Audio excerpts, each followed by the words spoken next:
Salve nação, bom dia, seja bem-vindo ao canal ASR Fla e vamos aqui com posse de bola, porque esse jogo de ontem, onde o Flamengo foi operado sem anestesia, rendeu e tem história esses confrontos sul-americanos. Cara, o Estudiantes já foi beneficiado e tem detalhes. Crédito de imagem ao canal, o link abaixo na descrição, mas antes se inscreva no nosso canal ASR Fla. Ative o sininho para receber todo o nosso material e já chega dando aquele like porque me ajuda e eu agradeço. Vamos conferir porque e todas essas informações passadas da Libertadores tem que chegar no vestiário dos jogadores do Flamengo. Vamos lá. Quando entra jogos entre países da América do Sul, invariavelmente, claro, a arbitragem fala Brasil. Mas também, vamos combinar, não foi assim. O Brasil está ganhando a Libertadores há 60 anos seguidos. Pois é, mas é exatamente. Talvez por isso que os caras resolveram dar uma... A superioridade é tamanha que é aquilo que o Danilo disse. Lembrou as arbitragens quando não ganhava tanto. Eu concordo, mas... Só para saber, você está insinuando que há um complô para tirar... Não, eu quero saber. Há um complô. Se você quiser, assim, talvez sutil, se bem que a expulsão ontem do Plata não teve sutileza nenhuma. Porque é a primeira vez que eu vejo alguém levar um pontapé e receber um cartão amarelo por isso. Libertadores, tivemos Racing 0, Racing 1, Vélez 0, no campo do Vélez, grande vitória. River Plate 1, Palmeiras 2, talvez a maior vitória desta fase do Palmeiras, espetacular. Não, certamente. LDU 2, São Paulo 0. Tem gente falando que já era, não precisa nem ir no jogo de volta. Deus me livre, calma. que torcedores. Viu? Flamengo 2, Estudiantes 1, era para ser uns 4 no primeiro tempo, não foi, aí complicou. Tá aí os resultados, olha o chaveamento. São Paulo e LDU ali e tal. Por enquanto, está mais perto de acontecer o quê? Está mais perto de ser Palmeiras e LDU, está mais perto de ser Flamengo e Racing, na semifinal. Assim, a lógica indica isso. Saíram em vantagem. O que pode atrapalhar mais cada time no jogo de volta? Vantagem mínima do Flamengo, retrospecto em casa do Palmeiras, que foi eliminado aí recentemente, ou o placar adverso que o São Paulo colheu lá em Quito.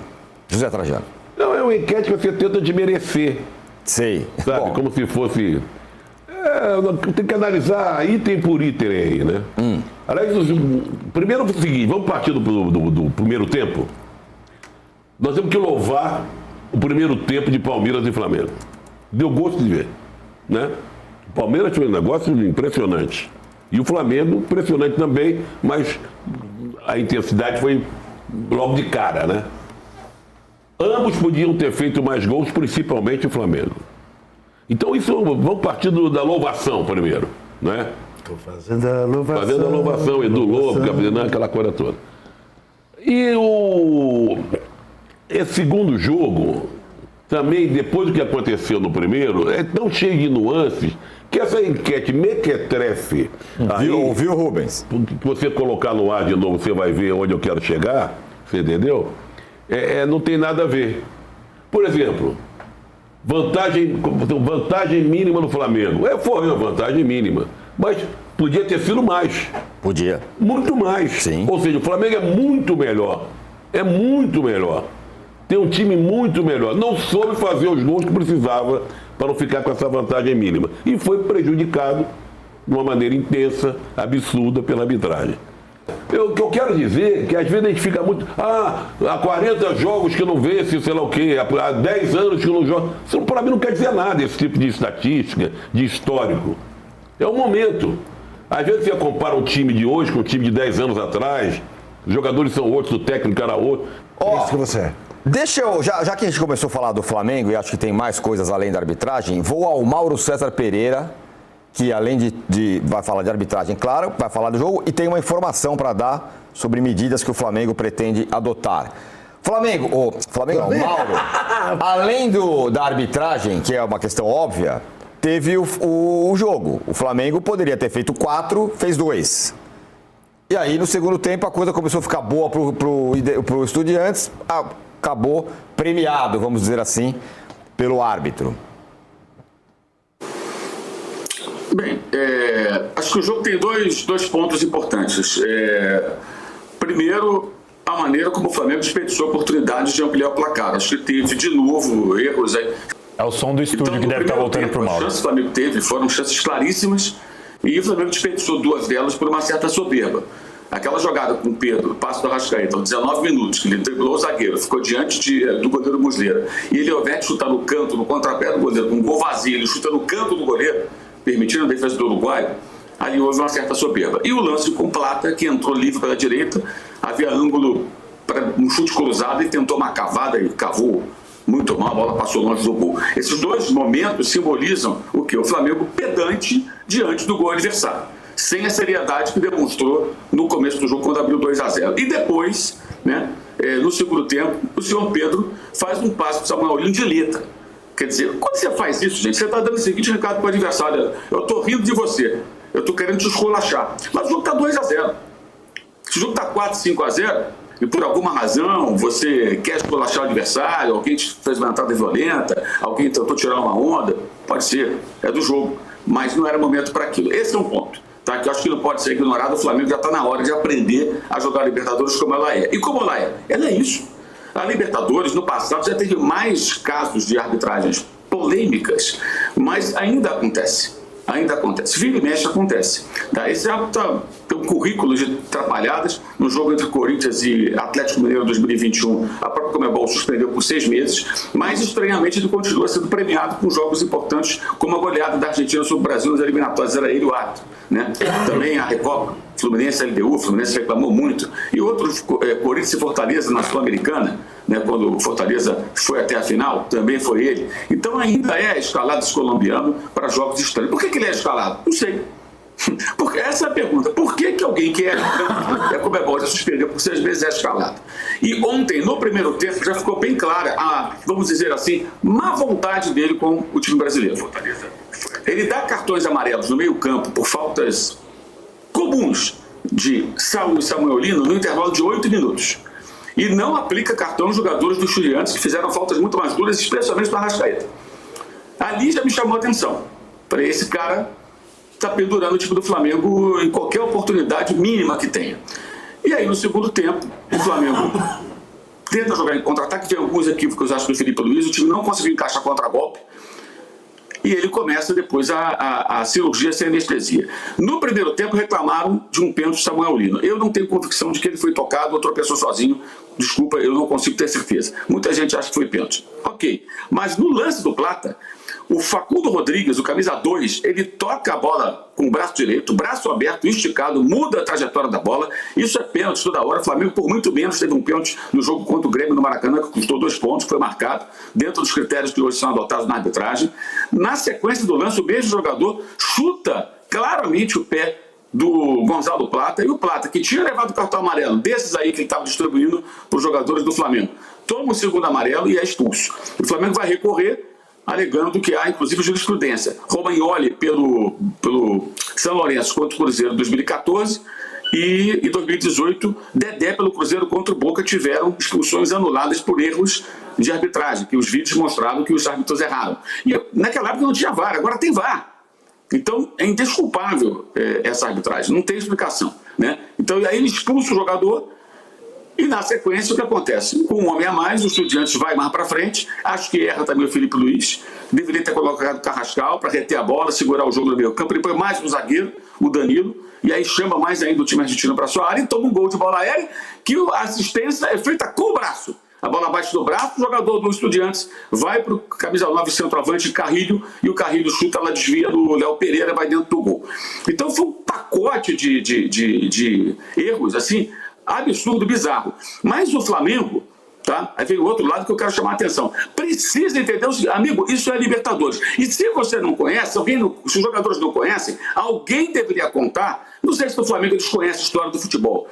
A história dos Estudiantes, do senhor Oswaldo Zubeldia, né? O técnico lá dos anos 60, 70, e a história marcada por, pelo menos, situações controversas no tricampeonato desse time entre 68 e 70, com muitas reclamações de Palmeiras em 68, Nacional de Montevideo em 69 e Peñarol em 70. Os 3 títulos dos Estudiantes são marcados, como vários dos independentes, por arbitragens permissivas, jogadas violentas, até histórias que dizem que é folclore, de que Bilardo e outros jogadores atuavam com alfinete na mão escondido para espetar o adversário. Até isso tem no dito folclore. Se é verdade ou não, nunca ficou provado. Então, é muita ingenuidade achar que vai para um jogo desse e que não pode correr o risco de ser operado sem anestesia, como foi o Flamengo.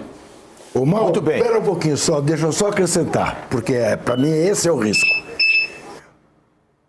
A Copa Intercontinental só passou a ser disputada no Japão porque os times europeus passaram a se recusar a vir jogar o jogo aqui, de ida ou de volta, por causa de La Plata.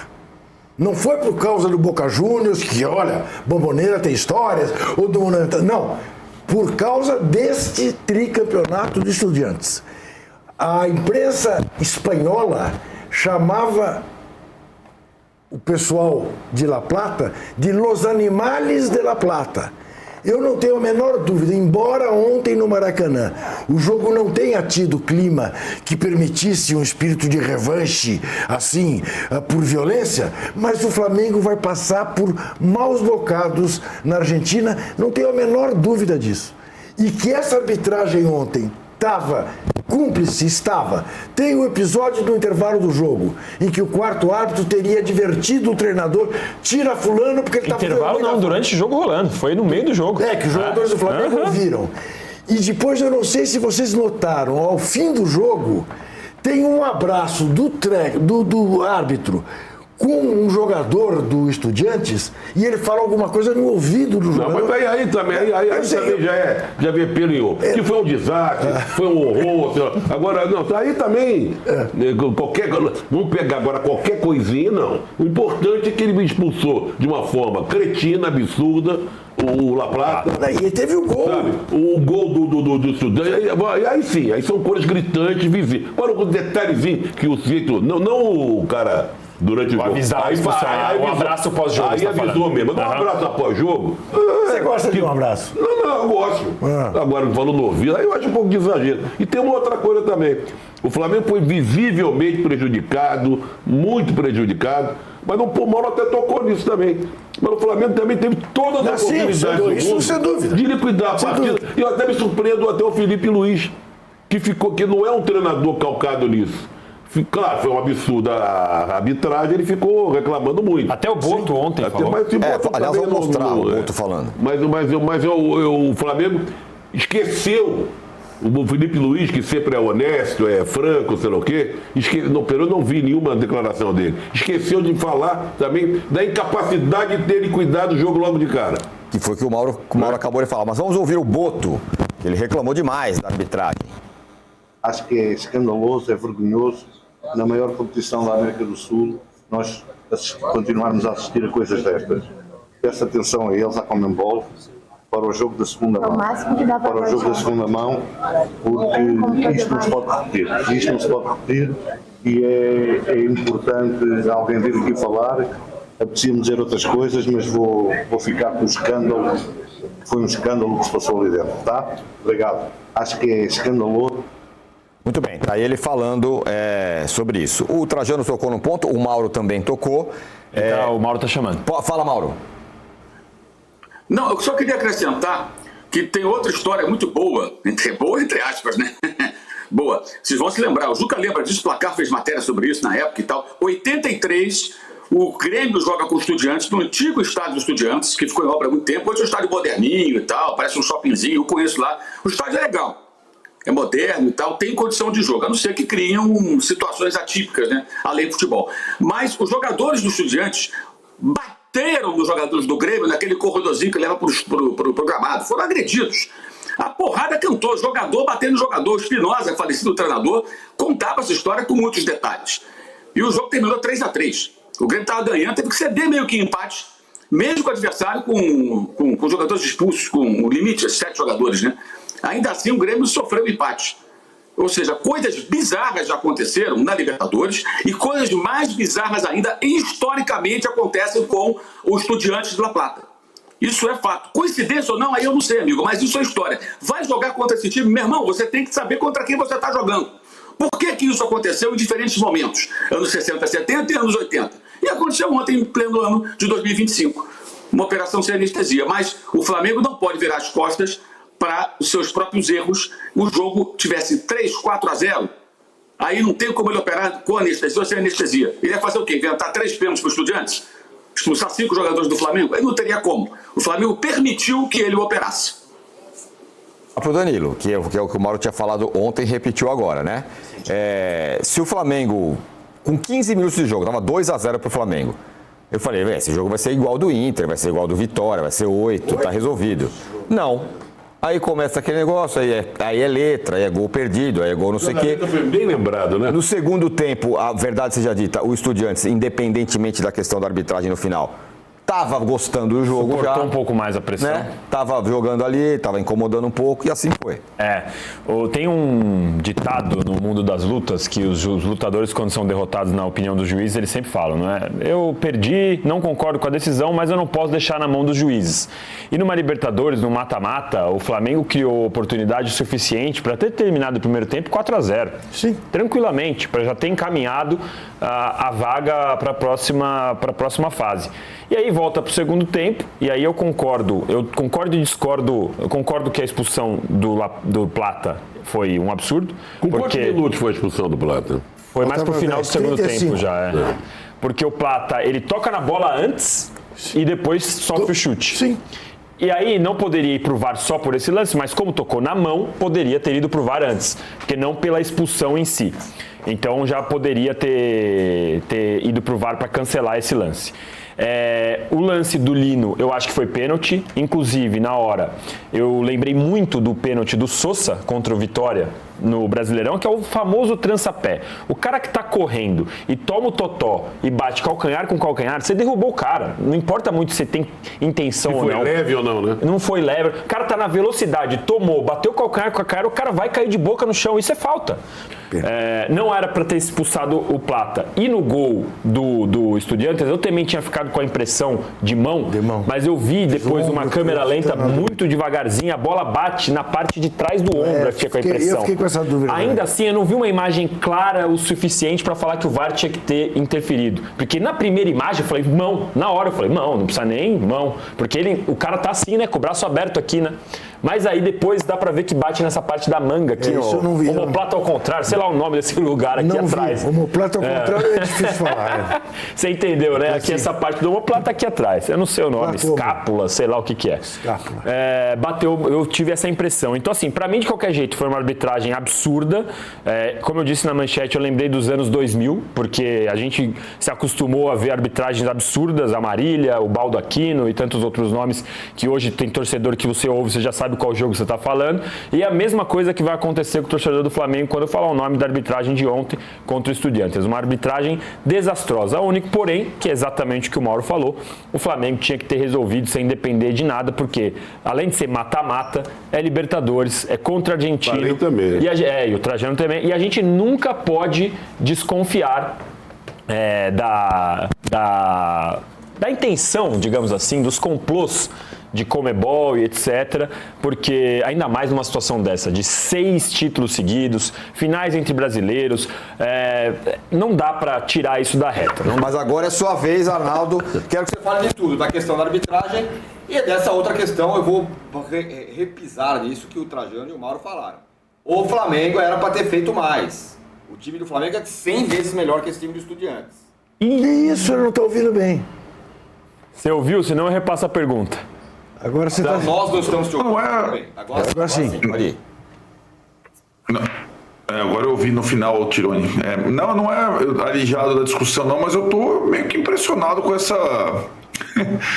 com esse diagnóstico do complô anti-Brasil na Libertadores desse ano. Olha, tô achando que vocês estão indo muito além da situação da arbitragem horrorosa que aconteceu ontem no Maracanã, mas sei lá, eu não tenho esse diagnóstico não. Então, qual que é a teoria do Danilo? É mais ou menos a teoria do Carpini. Quanto mais brasileiros ganham, mais próximo do pica. Essa é a teoria? Mais próximo de ser prejudicado o brasileiro? Eu não tenho visto isso, sinceramente, nos últimos anos, não. O que eu acho desse ano que aconteceu e chama atenção nessa fase, na etapa anterior menos, mas nessa fase bastante, árbitros não do primeiro escalão apitando. Por exemplo, ontem, num confronto entre brasileiros e argentinos, nem brasileiro, nem argentino, até a gente sabe. Mas tem árbitros uruguaios, árbitros que apitaram a Copa do Mundo de clubes, tal, que não estavam na escala. Isso eu acho, de fato, surpreendente, né? O árbitro do Palmeiras e River também não é um árbitro indiscutível, né? Então, eu acho que a escala deixou a desejar, mas complô contra brasileiro, não vejo sinceramente. Eu entendo os exemplos, a gente começa a lembrar lá a história lá no passado, etc. Algumas situações específicas, ou mesmo os títulos ou as vitórias dos Estudiantes, o Mauro lembrou, as histórias folclóricas e tudo mais, mas os Estudiantes também veio aqui no Brasil e ganhou um campeonato do Cruzeiro no primeiro jogo lá no estádio dele e ganhou no Mineirão na volta de uma forma surpreendente, jogando futebol também, né? Acho que a parte final do jogo, a expulsão do Plata, e é aquilo, o cartão não é porque o Plata toca antes na bola e é chutado, né? Normalmente, às vezes até o árbitro dá falta nesse aspecto, é quando o jogador vem por trás meio de surpresa e deixa a sola para o adversário chutar, né? Mas bastava o árbitro ali, se ele quisesse, se ele achasse falta, dar a falta, a solada, e nunca o cartão, né? O cartão, de fato, aí é uma aberração e causa toda essa dúvida sobre as intenções dele no jogo de ontem.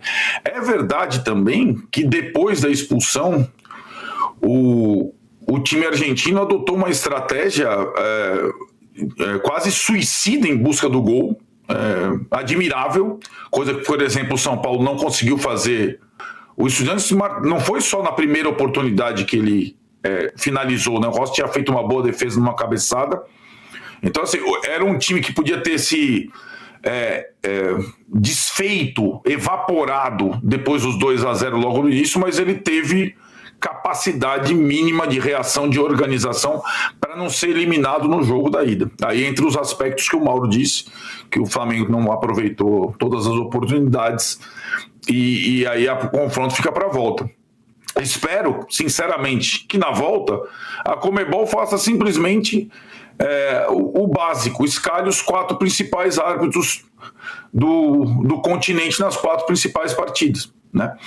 E aí a gente talvez não veja o que é bem interessante nessa conversa sobre arbitragem, complô prejudicado ou beneficiado, é que o VAR não resolve porcaria nenhuma, né? Tivemos o VAR, a introdução do VAR no futebol mundial, e ele não resolve situações básicas do jogo, né? Ele não dá justiça como se imaginava.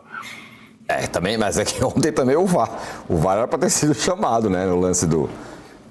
Exato. O VAR tem que falar, não resolve porque não foi usado. E tem uma coisa que tem que mudar no protocolo do VAR, né? Se cartão vermelho, o VAR pode intervir, o segundo amarelo, cujo vira resultado vermelho, final deveria entrar no protocolo, né? Tinha que ter o protocolo. Você tinha... São duas coisas. Primeiro, essa coisa do complô, é um absurdo o Juca vir com essa história. Não, pera aqui, você falou que os europeus não queriam jogar. Ora, quando o Milan veio jogar aqui, e o Santos foi bicampeão do mundo, o que o Milan passou foi uma loucura. O próprio Almir Pernambuquim confessou que ele encheu a cara de bolinha e com 2 minutos de jogo, deu a saída, ele partiu para cima do Amarildo, deu uma porrada no Amarildo, que o Amarildo caiu estatelado no chão. É verdade. O Amarildo jogava pelo Milan. Teve um lance na área que um repórter de campo, com aquele chamado BTP era um negócio imenso desse tamanho, que ele segurava por aqui, que deu na cabeça do Trapattoni, zagueiro do Milan. Tudo isso aconteceu. Como se a gente fosse só bonzinho, né? Agora, o que eu queria fazer, entrar no mérito, assim, perguntar ao Danilo. Porque os 2 grandes técnicos que estão atuando no futebol brasileiro são o Abel e o Felipe Luiz, não é isso? E o placar foi igual, 2-1. Estava 2-0, virou 2-1. E há um número de pessoas, grande até, responsabilizando, no caso do Palmeiras, que as substituições do Abel não foram boas E no caso do Flamengo, tem um problema da arbitragem e tal, a gente sabe. Mas também as substituições do Felipe Luiz não foram boas. Qual é a semelhança, se tem ou não, entre os dois? E os dois placares e a virada no segundo tempo? Eu acho que tem a semelhança é que o primeiro tempo dos dois foi avassalador, né? Os dois. A gente olhou e falou, nossa, os dois times vão resolver o jogo no primeiro tempo. No caso do Palmeiras, eu acho até normal que o Palmeiras tenha sofrido mais no segundo tempo, com o River Plate, com 90 mil pessoas apoiando. O Abel percebeu, fez algumas substituições e o time não respondia. O Palmeiras continuou sendo pressionado. No caso do Flamengo, aí eu acho que é um pouco diferente, porque o Flamengo estava jogando no Maracanã contra o Estudiantes, estava jogando a favor, então eu imaginei que a pressão fosse continuar no segundo tempo. E o 2-0, embora não fosse um placar que a gente ia falar acabou a eliminatória, não tem chance nenhuma, era um resultado ótimo, sim, dava para o Flamengo jogar tranquilo na Argentina.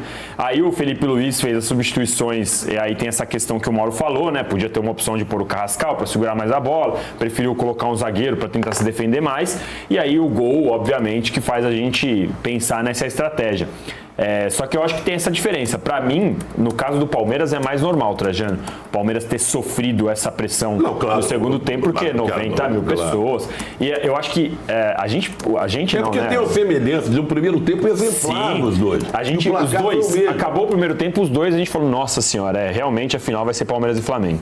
Aí no segundo tempo, calma, tem jogo, é Copa, é mata-mata, vamos lá, né? Acho que essa é a semelhança entre os dois que dá pra gente fazer. Agora, em que pese os resultados apertados, vocês não acham que ainda é muito... Os Palmeiras e Flamengo, para mim, são muito melhores que os outros. Mas muito, eu acho também que são com muito algumas melhores. Léguas de distância de todo mundo. Eu acho, âncora, mas eu não tenho nenhuma preocupação em relação a Palmeiras e River Plate, diferentemente do jogo do Flamengo. Embora o Flamengo seja muito melhor do que o Estudiantes, eu acho que os fatores extracampo vão pesar muito mais do que a nossa vã filosofia possa imaginar. Fato que Palmeiras e Flamengo, eu falo isso com certa tranquilidade, então eles são muito melhores, não é que são mais ou menos, são muito melhores que os outros. Sem dúvida. Quem é melhor nesse momento, na fotografia desse momento? Palmeiras ou Flamengo? Flamengo. Eu acho que o Flamengo joga mais futebol, só que os últimos dois resultados do Palmeiras, para você falar a fotografia do momento, são melhores, né? O Palmeiras goleou o Inter e o Palmeiras ganhou do River fora. Do mesmo placar, só que fora. Então, a fotografia do momento do resultado, o Palmeiras está melhor. Só que eu ainda estou com o Flamengo. E o Palmeiras contratou, que a gente não sabia, essa contratação secreta do Palmeiras, o Lionel Messi, né? Bom, tá aí, cara, o posse de bola e todos aqui estão na mesma pegada. O Flamengo foi operado, cara, e, detalhe, sem anestesia, que nem o Juca falou. Porque é verdade. Cara, como que pode expulsar o Plata com aquela suposta simulação ou falta? Ele foi chutado, teve a bola na mão ainda, a mão que foi em projeção à bola, mudou a trajetória da bola e o Flamengo foi operado sim. Agora, pô, esses detalhes assim, eu sabia, mas não nesses detalhes que nem o Mauro falou sobre a questão de jogos contra os Estudiantes, nos títulos deles anteriores, que a Conmebol em si, a arbitragem da América do Sul favorecia. Caracas, não sabia disso. E isso aí, todas essas informações, até também a mudança, que foi o Juca, foi o Zé Trajano que falou, que os europeus deixaram de jogar aqui, o Intercontinental, de querer vir jogar aqui, justamente porque eram operados com essa arbitragem do Estudiantes, e falaram e deu até um termo com essa questão, e todos os jogos foram pro Japão, porque no Japão é a excelência da honestidade, tudo certinho, entendeu? E, cara, todas essas informações têm que chegar no vestiário pro jogador do Flamengo, para ele fazer todos os jogos da Libertadores com profissionalismo, cara, pegado, sempre focado, cara. E eu tô com o Mauro. Eu não tiro a razão do Mauro. Pô, o Pedro querendo dar de letra, ganhando 2-0, onde já se viu, Libertadores, sabe? Para com isso. Nunca levou mão na cara. Não viu o Romário dando voadora, o maior Edmundo levando soco na cara. Pô, esses caras tudo Nutella, um bando de Enzo, esses jogadores. Um comentáriozinho que diz que vai vender uma suposta, ele fica emburradinho. Ah, para com isso. Cara, A gente que viu tanta coisa, eu vi o Flamengo de 90 pra cá, é impressionante essa geração Z. Pô, tem que levar mais a sério, sim, cara. Tem que ir lá dentro no estádio deles, cara, jogar a excelência, fazer o mínimo de erro possível, porque tudo que é no futebol só é gol quando o adversário comete erro. E o Flamengo, cara, cometeu erro na administração, na condução do futebol dele, lá dentro do Maracanã. A verdade foi essa. Beleza? O vídeo é isso aí. Se gostou, se inscreva no canal ASR Fla, ative o sininho, chega dando aquele like, compartilha, comenta. Tamo junto, até a próxima. Saudações rubro-negra.